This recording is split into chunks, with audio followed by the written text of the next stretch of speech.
All right, it looks like we're leveling off, so we'll get started. I'm really happy to be here today at Scandia Honey to talk about hospital yards. This is Reece and this is Rory, and I'll let them introduce themselves in a little bit. Just to start off, hospital yards sometimes get called sick yards or infirmary yards, but they're basically separate yards that are used to hold diseased hives. And there's a lot of advantages to those that we'll get into.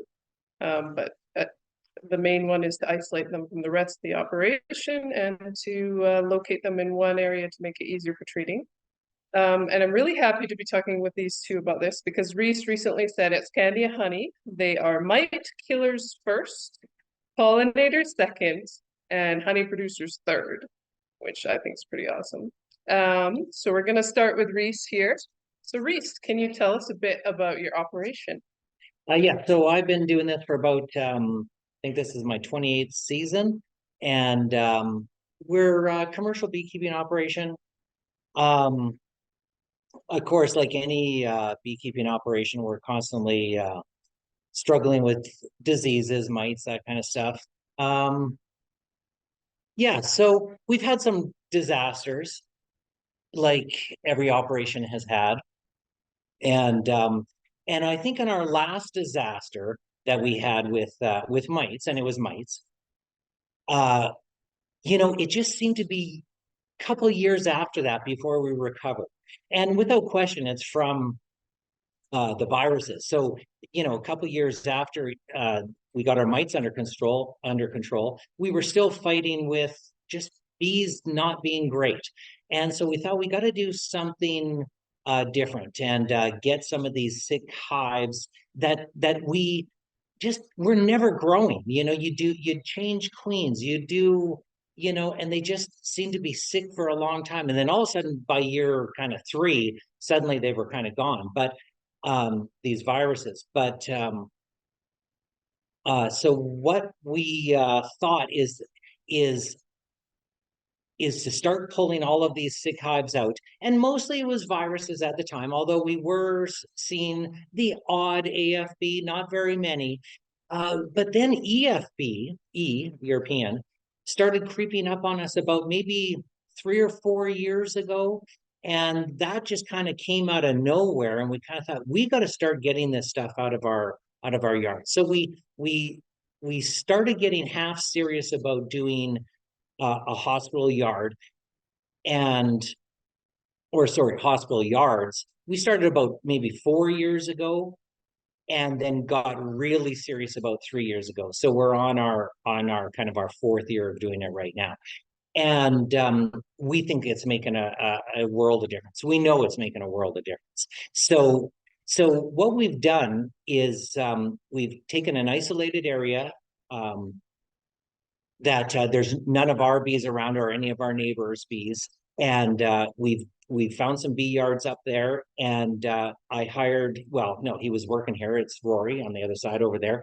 And yeah, and he was a super good beekeeper, but I actually pulled him out of a crew and just made him responsible for looking after these nurse yards and getting things healthy. So why did I pick Rory? One, he's got a cool beard. No, that's not the reason.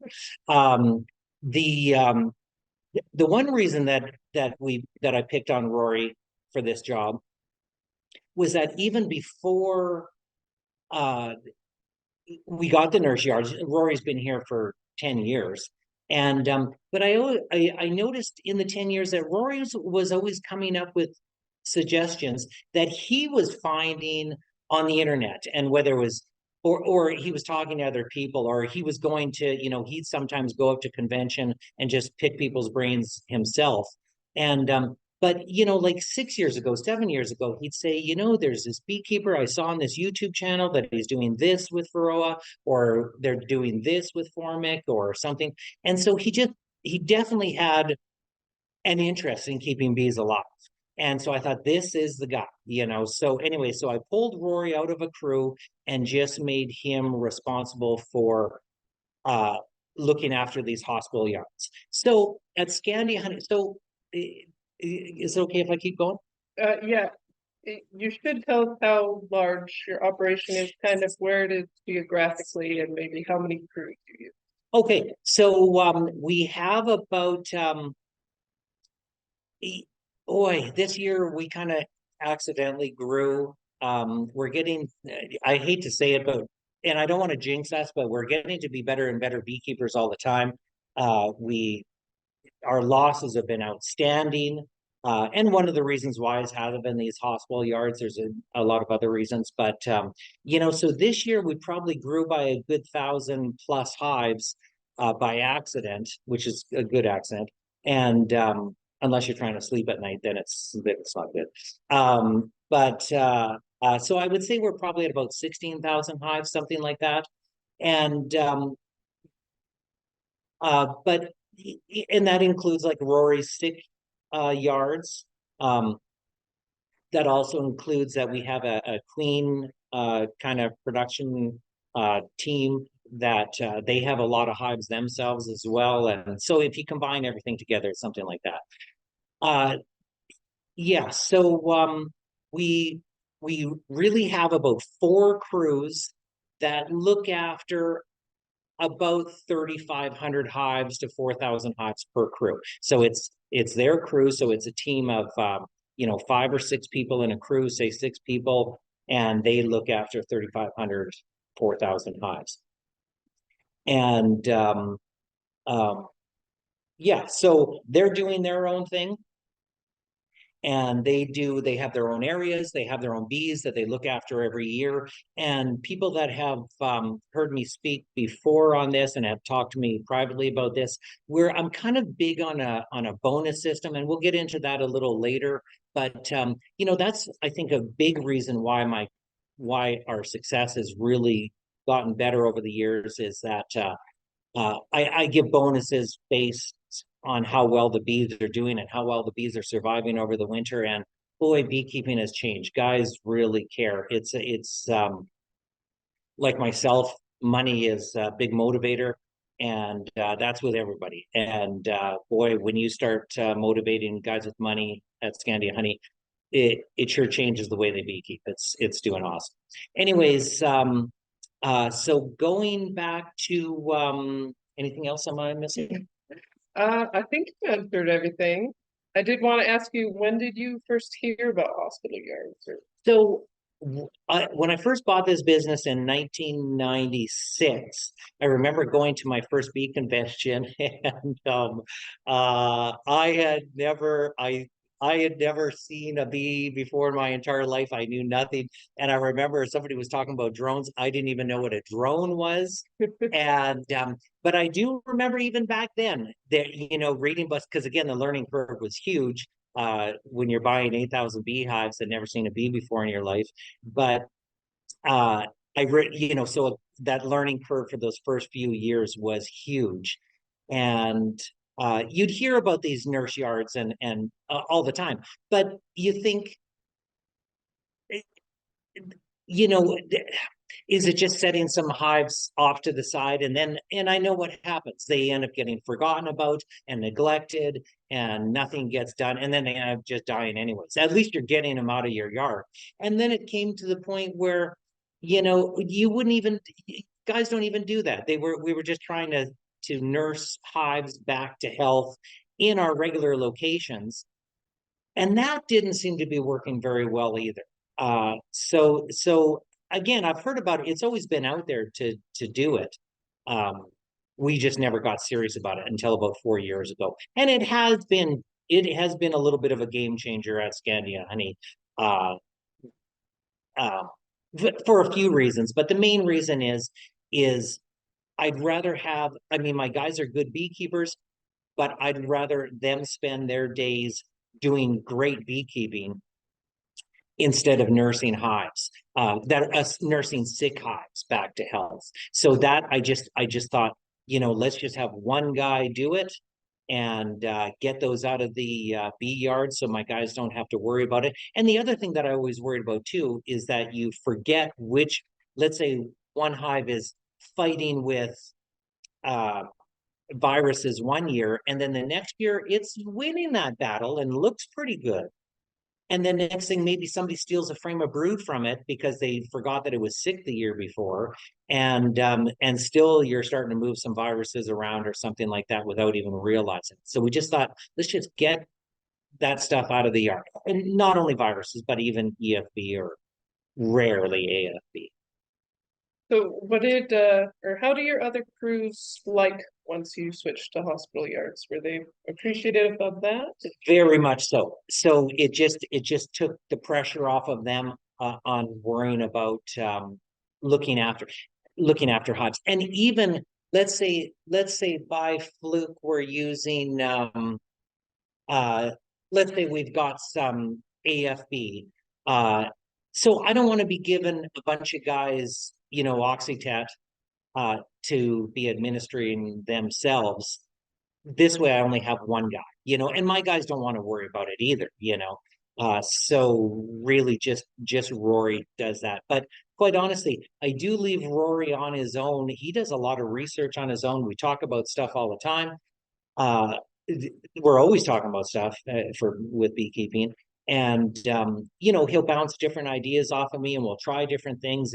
And I don't I'm pretty sure Rory doesn't even use Oxytet anymore. I think he's got better systems that he uses that I know he doesn't use Oxytet anymore. And again, that wasn't many hives. That was only the few American foul broods that we had, and it's pretty few. Again, it's not so much this year, but last year we saw quite a bit of EFB, and yeah, those all went to Rory, and he's kind of loved those back to health as well. Okay. I just forgot to say one thing at the start. So if anyone has any questions, feel free to pop those in the Q&A and we'll get to those at the end. And so now I'm going to jump over to Rory. And if you're wondering where his wonderful accent is from, he's from South Africa.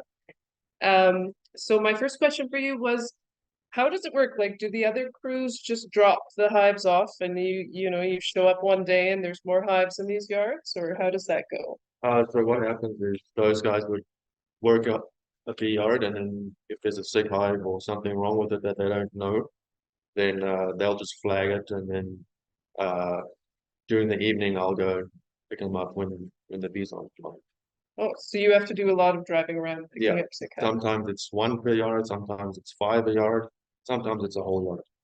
And I know Reece didn't really mention this, but his operation's quite spread out geographically, and there's some hives that are what, 300 kilometers away. Yeah. Do you go up there for those Yep. ones too? Yeah, we do that. Man, Yeah, and then we'll go do samples as well about Nasima, and I'll go all over. Yeah, do you ever wish that they would bring the hives back for you instead of you going to get them? it would be a lot easier, but yeah, it's my job to do it, so I do it too. And we are trying to, because my guys are up there during the daytime, and we want to catch all of those bees in the hive. So I don't want to have four guys hanging around till midnight waiting for the bees to be in. I'd rather just send Rory up there and gather up everything. And he's yeah. And sometimes he'll leave it, if we're going up to Viking, for example, if I've got some crews there all week, we might just wait until the end of the week till everybody's done up there, and then do a count of how many hives we want to pull out of there, whether it's 10 or whatever. And then Rory will go up and just snag them all one night. Okay. And that makes sense because then all the bees Are in the house. are in the same hive. They haven't drifted into another one. Yeah. And so you go and hand bomb those onto the trailers, or do you use the forklift? Because more than one or two, then it will be a forklift. Mhm. Otherwise it's hand bombing. Do you want to see one of Rory's muscles? It's too big. And so once you bring these hives to your own sick yards, and I should say I do colony health monitoring with Reece's operations, and so I go out to Rory's hospital yards to 3 of them, and then I also go to 1 of Reece's normal yards, and I get to see these hives in operation, and they really look pretty clean for being the hospital yards, I must say. But so once you receive them, or once you've brought them back, then they've settled a bit. What do you first do with them? I'll work through them and see what the issue is, what disease they have, and then probably mark them depending on what disease they have, and then I'll know how to treat them and make a decision with that. Okay. So we're going to go through Rory's specific methods for each of the type of the sick hives he might receive at the hospital yards. And I guess we should just point out, like, the hospital yards all have different, or all have assorted sick hives in them. It's not like you have just a mite Yeah. yard. And how many yards do you run, hospital yards? Normally it's 2 or 3 actual hospital yards, and then from the past, I have recovered, and I'm running, I think, nine yards at the moment. Okay. And so just to backtrack a little bit, so again, 4 years ago, we were starting to get serious about what we're doing.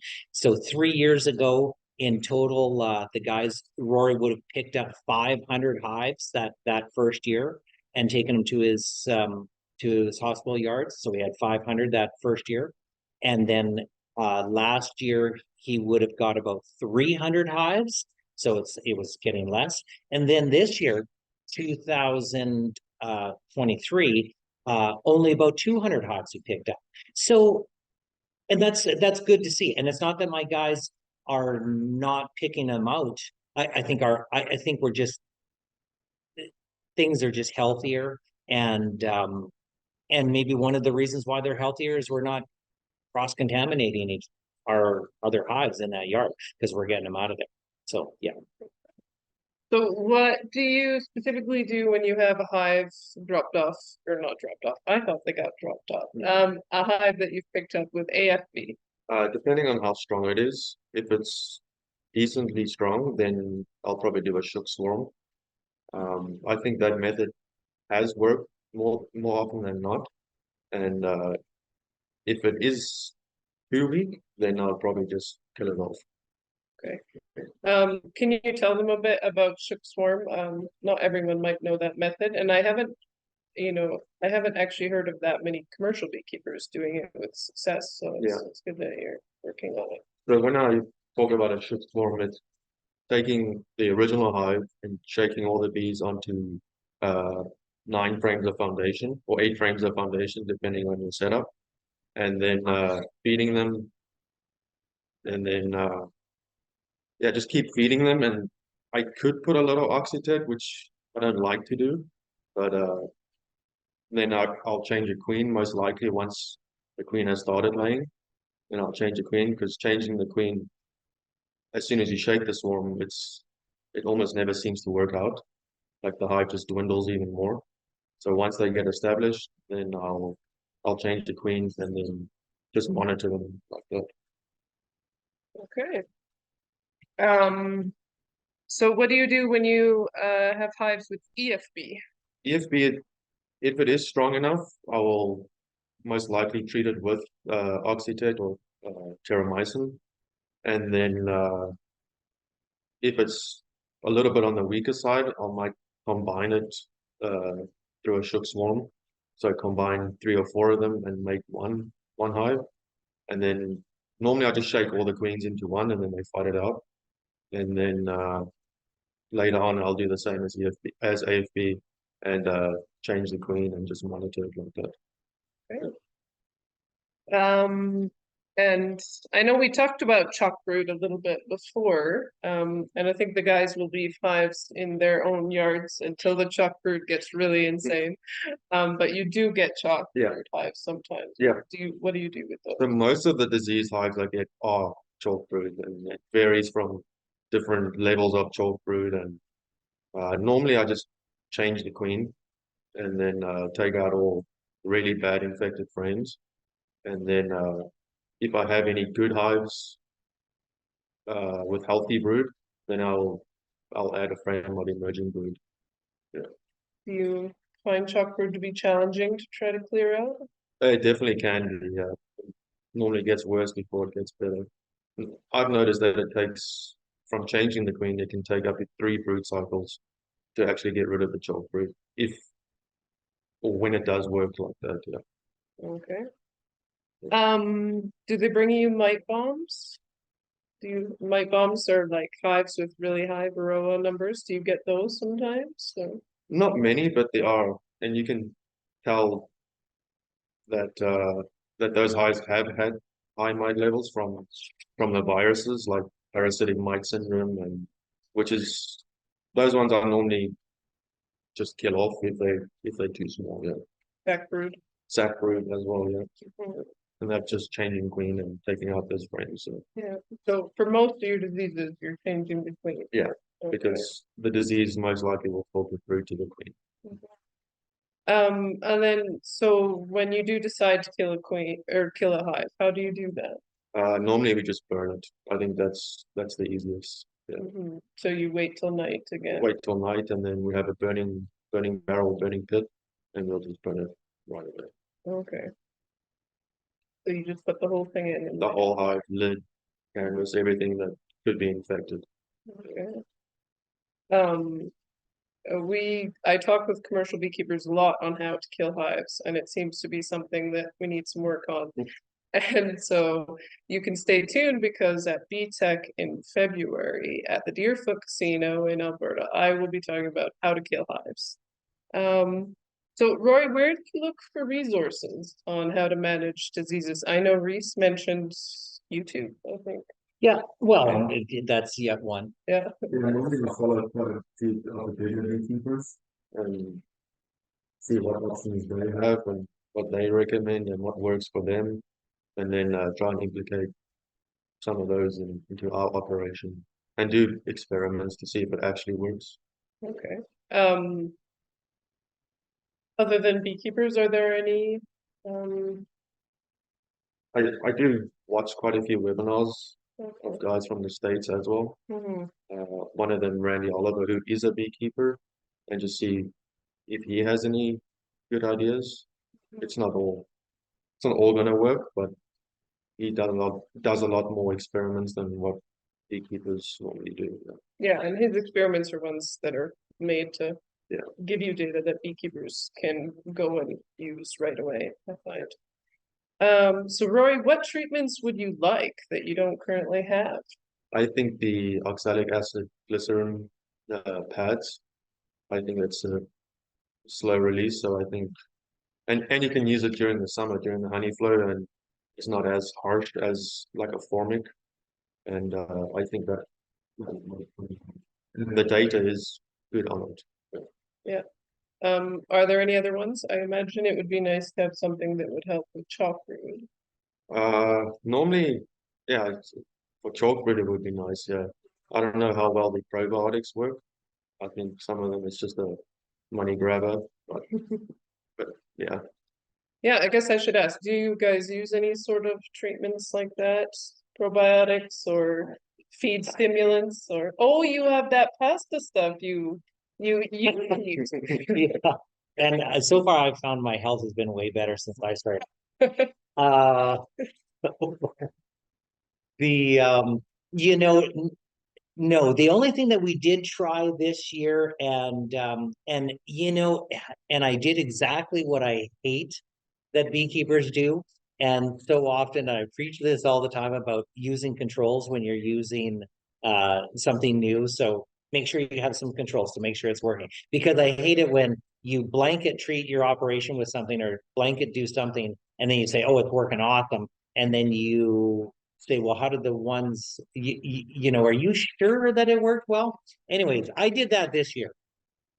And so I feel bad about this. And we'll change it next year. But we were using this year, it was, I was getting it from Ash Apiaries. It was what is that stuff? It's like, yeah, Bee Optimal or something. And Optimal, I think. yeah. And again, I shouldn't, it's almost embarrassing saying this because I'm doing oh yeah, it worked awesome. And I don't know. Do your Yeah, we did do our controls. the only beekeeper who ever talks to me about controls, and he didn't do control. Yeah, I don't know what happened. Anyways. Yeah, so that's the only thing that we have been using. We've mucked around with Hive Alive where we have done some controls, and we didn't see that it made a difference. Of course, we use pollen patties like crazy. But even the stuff that Global Patties is selling, the super whatever it is, we haven't tried it, so I don't know for sure. Yeah, so we're not using much, but we are definitely feeding a ton, pollen patties a ton. Yeah, you can't stop doing that. Okay. All right, we're gonna jump back over to Reece. Did you have anything else? Okay. Oh, one thing I was going to mention too that Rory does that also he got really serious on learning how to count nosema spores, and so we bought a good microscope, a great microscope, and so what we do if my guys aren't sure of what their nosema levels are like, they have sample jars in their trucks. They get a sample for Rory and bring them to Rory, and I think the deal is Rory has to have those results to that crew within 24 hours, kind of thing. And Rory's super fast at it now, and he has his own little kind of lab that he does it in, and it's so nice to know those results instantly if you think there's a problem, and Rory will let you know if it is a problem or isn't. Uh, and it's just practice like anything, and it's for the cost of the microscope and just taking the time to learn how to do it, it's definitely worth it. Mhm. I know you touched on your bonus system. Yeah. I know that's based on production and Yeah. stuff. So how does that bonus system work for Rory when he's doing something very different? And also, does he get a bonus for all these nosema samples? Oh yes, Rory. Rory does get a bonus. Rory gets a few bonuses, but as far as what Rory's doing with the hospital yards, yes. So his bonus is, and I'm going to tell you, and I think that's okay with you, Rory. Yeah. Okay. If anybody needs to borrow some money, they can phone Rory. And so really, to replace a hive, to buy a package where it's pretty much $250. And again, a package, there's no comparison from a package to a hive that is overwintered. An overwintered hive is just fantastic. So anyways, so again, $250. If you can save that $250, that's yeah, that's a lot of money to be playing with. So it doesn't sound like much, but let's say Rory gets 200 hives this year. We would have normally just killed those off, like that we thought they were sick. And so he will then, anything that he has alive next June 15th of those 200, he gets $25 per hive that he keeps alive. Now, and really, things have kind of not gone, it's gone actually better, but did not go the way we had planned. So that first year, when he got 500 hives, what the plan was going to be was that he had the 500 hives. He tried to get as many through the winter as possible, which we would have normally just killed off. And he did super well that year. I don't know what it was, but he kept by far most of them alive, and they started getting healthier and weren't showing symptoms even that next year. Even later that summer, some were looking great. And so the original plan is that in year maybe two, for sure on year three, once he gets some hives, that they would go back into our system. So if at the next year there was zero symptoms, everything's looking good, it's a great hive, it would just go back to my other four crews, and it would just be back in the system. That never really happened because my other crews, we were having such good luck on wintering that they didn't want any extra hives, they didn't need them or anything, so they just didn't go back there. And Rory is super busy, but he's super capable, and so he's just been kind of keeping the hives himself, and and uh you know doing different things with them. I mean, the area that these nurse yards are in, they make great honey up there, so he's kind of got 600 or so hives, or 700 hives that are just making honey, and they're just getting stronger and healthier. So yeah, I'm not sure it's what's going to happen next year. Maybe I'll have a little more of a rec next year where he can get rid of some of those. But quite honestly, the plan is right now, things are going well enough that we're going to just hire another guy to work with Rory because one guy can run 500 or 600 hives, but he's getting to the point where he's got so much other stuff to do that he's going to have a guy working with him next year, and who knows, Rory might be up to 800 or 900 hives, and then I don't know. I think what we're going to start doing, quite honestly, is starting to sell more nukes out of Scandia honey. We've always sold a lot of packages, and I'm not saying from those sick hives. That's not what I'm saying, but I'm saying that we will probably starting in 2024, this next year coming up, doing a lot more nukes for sale, and we do a great job of doing nukes when we do them. And then those will come from my 4 crews, and then those 4 crews will then be taking more of Rory's hives when they're up to snuff. So yeah, so that's kind of the plan right now. And for the Nosema samples, For the Nosema samples, does he get a bonus? he does. Yeah. He does. So that's another one of this. And he also gets a honey bonus too. There's bonuses. But Rory, I can't remember what you get for a Nosema sample. So for every sample that he does for my guys, I give him $5 as bonus. And that reminds me, like, so how do your crews check their mites? Oh, every truck has shaker jars in them with the windshield washer fluid, the winter stuff, of course, and they're constantly checking. And I mean, we've learned this lesson, as every beekeeper has. We've learned our lesson the hard way on mites.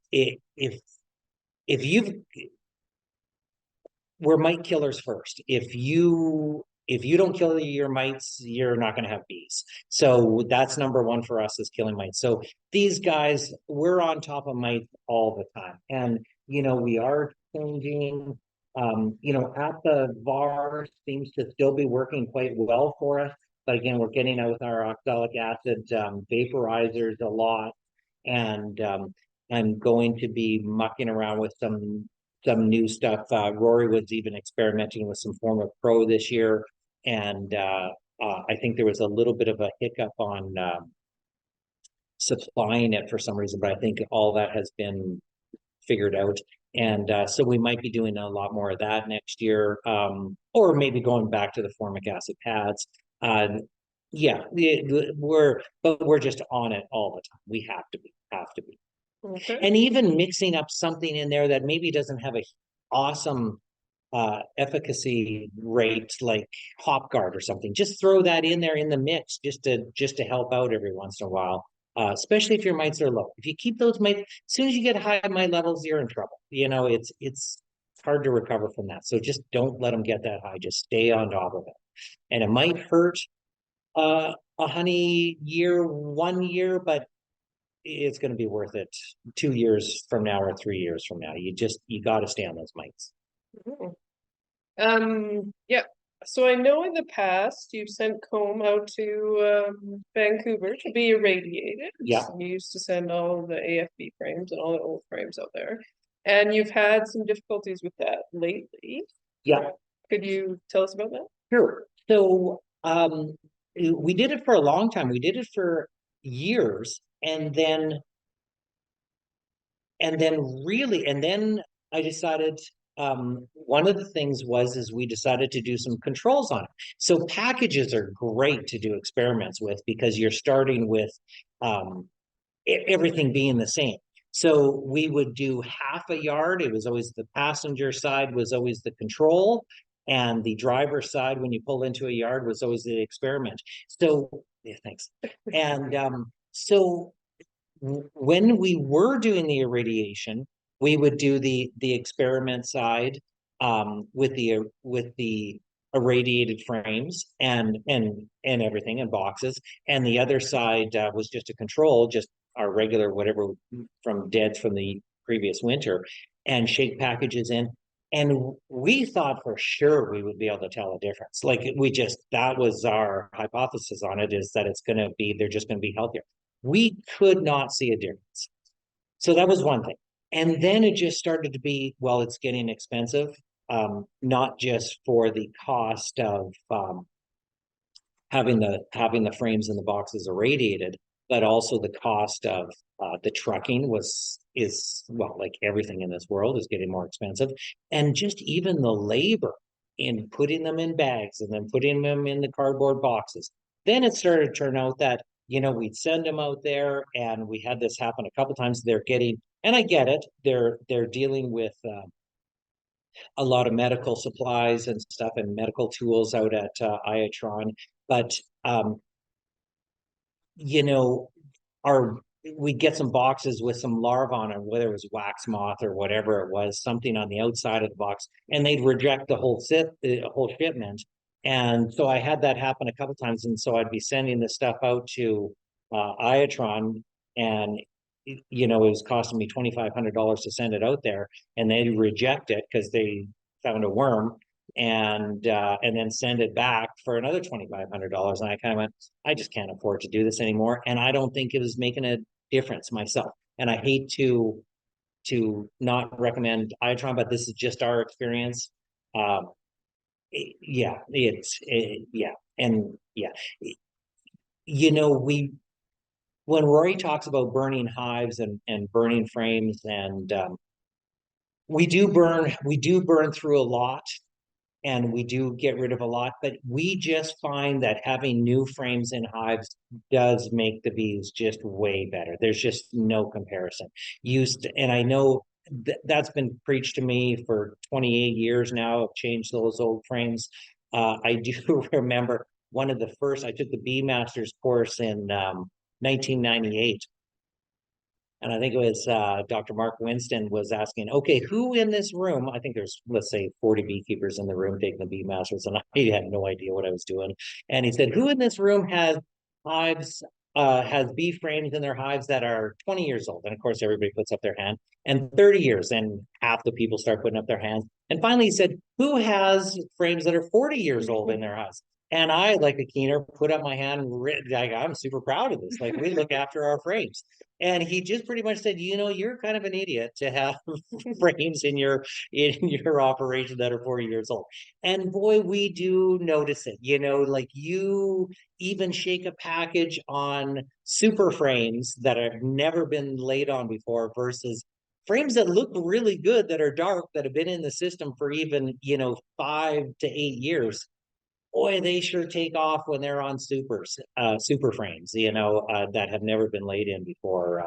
So it's expensive, but I know it pays for itself. I know it does. Yeah.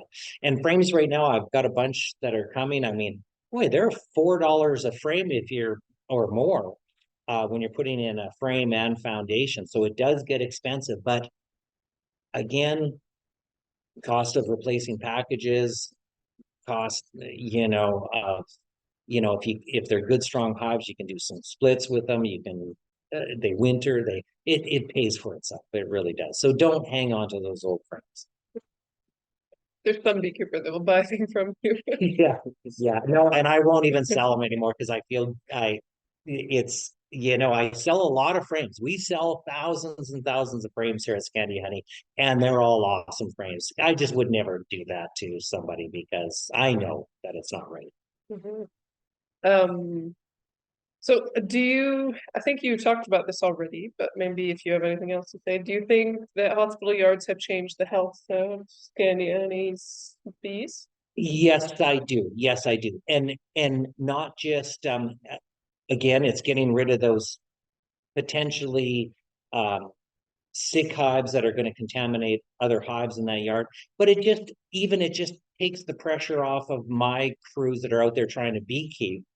They don't have to be worrying about sick hives, and that is nice. Okay. Do either of you have any future plans for expanding or changing the management of your hospital yards? Well, I don't know what's going to happen, quite honestly, because we seem to be finding less and less as we've been pulling them out. And again, it's possible in the past we just kept spreading stuff around, And that just doesn't seem to be happening anymore. I mean, the numbers are right there. They're going from 500 3 years ago to 3, then down to 2. Who knows what this next year is going to bring? But I don't know what's going to happen. I really don't know. I mean, it's possible Rory's going to run out of work in 4 or 5 years from now. It's possible. It's possible. And then I'm going to fire him. Rory's available for hire once you get all of Reese's hives treated. Okay, well, let's jump to some questions. I'm just gonna have to move this up so that we can read. So we have a question from, I'm gonna say this wrong, J-org. Does every brood box hive have a particular marking? Do you mark the status on each brood box? If it's something that is not usual, if it's something that doesn't happen all the time, then I would mark it. If it's something that I really need to pay attention to, then definitely, yeah. But on a regular healthy hive, yeah, we don't normally mark it. Well, and I've seen, I think you guys kind of use a system of marking the hives for the queens that are put in them, right? You use little pieces of duct tape and maybe the package source if they do come from packages. Yeah, and even the queen source. So we're kind of keeping track of queens as well. So again, we're doing quite a few queens here ourselves, which has been fantastic. I can't recommend that enough. But we have over the years, because we get queens from all over the place, and it's getting to be more and more. So we're getting California, Hawaii, Australia, New Zealand. And boy, we sure don't see a pattern. We've never seen it where constantly one is always better than the other. It changes almost every year. And obviously it's just weather wherever. So one year the Californians might be just fantastic. And then the next 2 years they could be not good and the Hawaiians are the best, So we like to spread our risk around with queens. Just because we know every year is not going to be the same. So we kind of trial everything. But in saying that, the consistent thing that we do see is that the queens that we make ourselves, they every year they are hands down way better than the queens that we buy. So yeah, I recommend that. Yeah, we actually have another question there from the same guy about, do you raise your own queens now or mostly buy/import? And I must say that Reece has an awesome queen producing part of his operation as well. Yeah. That works on another bonus system. Bonus. So you want to tell us a bit about that? It's amazing again how that bonus system motivates you. Yes, so we've got a lady that works here. Her name is Teresa. She's fantastic. She was a good beekeeper. I'm not saying a great beekeeper. She was good. And I pulled her out of the cruise about 5 years ago to start just making queens. So the first year was it wasn't very good at all.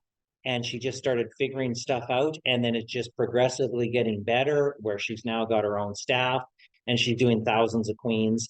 We don't sell any, we keep them for ourselves. And the fight is on amongst crew. We got to really, they're so good. I mean, every crew wants those queens. And we just got to make sure we're dividing them up equally. But gee, they just everything about them is better. They winter better. I guess here's what it boils down to. When she's doing the breeding, the number one criteria that she's looking for is what gets through the winter. So, she's not going to breed off of a dead hive that came out of the winter. So she's got a bunch of hives. She's got, I don't even know how many hives. Let's say she's got 600 hives. She will pick out her best ones that got through the winter, and then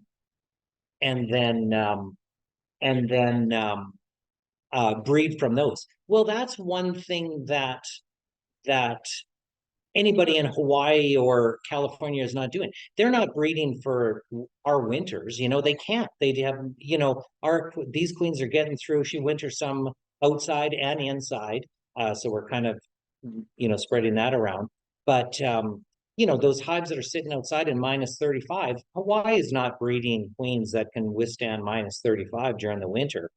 So again, that's our number one criteria. And then after that, we're worrying about hygienics and honey production and gentleness and all that kind of stuff. But yeah, minus 35 is not even on Hawaii's radar. It's not even number 50 of what they breed for because they can't. So anyways, I recommend doing that.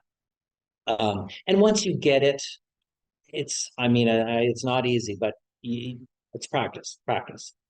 So how many, you said she's producing thousands now? Yeah, I'm not sure exactly, but it's probably, 3,000 this year, but she has more staff coming. What's limiting her is staff. And even if you put a pencil to it on what her staff costs, including herself, and buying a queen for $50, it's just in that alone is making more money. It's just, so even having paying some staff, yeah, it's really it's a no-brainer. I do think so. And then she gets a bonus per queen. She gets a bonus per queen, yeah. And then also because she has like 600 hives that she's working with and keeping alive, I mean, she gets a honey bonus as well on how well they do. And she gets a bonus on how they get through the winter. Like, I mean, she can't just kill 600 hives every year. So she's making sure she's got great hives that get through she's a good beekeeper. And do any of your other crews ever give her breeder hives? Good hives they find? They were at the very beginning, but Okay. now they're not anymore because she's kind of got the best of the best, yeah. And does Rory ever get any of these amazing queens, or do those You know, your other crews? I don't know that. Yeah, I do get Oh, not alright. many, maybe 30 or 40 per season. But yeah, they do make a difference, absolutely. Okay, well now we're gonna jump to Neil Specht, who I've not seen in forever. Hello, in Saskatchewan. How many frames slash hive bodies do you burn? Well, boy, it's, you know, again, like of just, so not disease, just frames. How many frames do we, because I don't know how many frames we would burn, like from disease. Um, From especially if it's not from foul brood necessarily, but from old virus frames, definitely. yeah. But as far as changing frames out in our operation, I mean, anything that, it's tough now because even trying to get frames rendered, uh, they don't want the plastic foundation in them. So once you start pulling that out and scraping off the wax, if you want, it's almost labor is just so expensive. It's almost not worth it. So we actually just burn a lot of frames. And oh, what do we have back there to burn right now? The fire ban just lifted yesterday, but we've got to have, yeah, yeah, possibly even more. So each year it's probably at least 4,000 frames that we're burning every year. And for hive bodies, we will burn them, especially if it's got AFB. If it's, just thick, we will torch some stuff, and definitely the bottoms of and when I mean torch is stuff, I mean taking a tiger torch and just kind of cooking the inside and blackening it up. But not with AFB. We'll just burn that whole thing. But and then on our pallets, on our bottom boards, we'll torch those a lot too, just to try to kill anything that's on those boards. We did do another experiment this year. And it was just a beekeeper and I were talking about for the last couple of years on spraying all of our frames with bleach, a 1-to-1 solution. And we did. I did a little bit of research on it. I couldn't find it really being done. I've heard of people dunking into a bleach solution. Anyways, we did get serious about some control yards, and we didn't see a difference. So we just didn't feel that it did anything. And we did probably 10 locations, half the yard. Every frame was sprayed really well, like soaking wet with bleach and water, and let it dry, and then put those in. And we didn't notice any difference in the bees. That was packaged. Yeah, that was packages. Yeah. You weren't spraying bleach. No, Allowed. no, yeah, no, not on the bees. No, no. Someone else has asked, what pollen patties do you use? If you said, I missed it. Thanks. So we're using from Global, and they're what a fantastic company to deal with. They're great up there. And so we're using the 15% pollen in those pollen patties. And yeah, we can't recommend those enough. And we go through a ton of those. We did, no, I better be careful what I say because we did experiment with some fall feeding with pollen patties, and we didn't think that that made a difference to us. Again, we only did that really for maybe 2 years, and we just didn't notice a difference. But maybe our bees are getting enough pollen around here in the fall that that's why it's not making a difference. So I shouldn't say I don't recommend it because maybe it depends on your area and stuff. Yeah, Reece's area is mostly irrigated land that if there was not irrigation here is kind of like a desert. There's actually cactuses in many of his yards. Yeah. So definitely those spring patties are 100% necessary. Yeah, you have to have. Are the hospital yards inspected more frequently? Well, this is from Aaron Toma, who used to work for us. Hello. Are the hospital yards inspected more frequently than your regular yards? How often does Rory visit the hospital yards? They definitely are inspected a lot more often. So I'll try to get around every 10 days at least. Um, certain highs I'll visit more often uh, to reapply treatment or just check it to see how it's doing a lot more often than a usual hive. Yeah. I would say being at the bees with you, he remembers each hive, what he did or what it looked like last time. So For Rory, because he is visiting these locations more often, you don't want those hospital yards too far away. Of course, you don't want them right close to your honey house or anything like that either, or other bee yards. But yeah, you don't want them too far away so that you can run up there more often, and you're not driving for 2 hours kind of thing. yeah, yours are about 45 minutes away. I would say our farthest, yeah. Yeah. Are you doing any work with breeding for mite resistance or Varroa sensitive hygiene bees? I hate to say this, but we're not. And that's just not something we're looking at. Again, that number one criteria is if they get through the winter. And then number two would be probably honey production. Those are kind of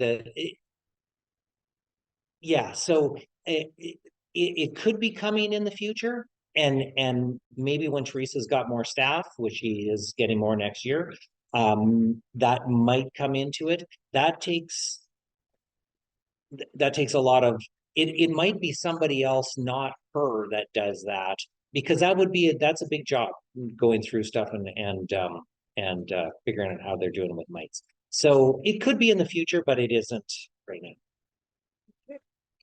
now. Now we have a question from Nicole from our TTP. Rory, it sounds like you have a lot of sick hives that are all potentially have different symptoms / diseases. What's your system for keeping track of them all and how those diseases are progressing? I do try group them depending on the disease. I do try group them. Maybe I'll move if this yard has a higher amount of say EFB or AFB, then I'll try and move hives from a different yard that have the same, and I'll try and combine them like that. It's just easier to work with, and but most of the hives are chalk brood, I find, especially this year and last year especially. Uh, so I do try group them depending on the disease. And like I said, your memory seems pretty good for Yeah. what that hive looked like last time. So I don't think you're necessarily writing anything down No. about each hive. No. And Neil has provided an interesting question that he might have to clarify, because he has written as a percentage of bees that come in. Now, his previous question was how many of your frames are you burning? So I still can't really make connection between those two comments. Yeah, and I think what it frames we would be burning every year. Boy, I don't know on that. I guess we could do the math on it. If I'm burning, 4,000 to 5,000 frames a year, and that in yeah, and out of 15,000 beehives, I think that it's probably not a very high percentage actually, but it does. But in saying that too, we're still changing a lot of frames because we do sell a lot of frames. So those are getting pulled, like thousands are getting pulled out. Um, so yeah, the percentage probably isn't where I should be, but it is a lot of frames.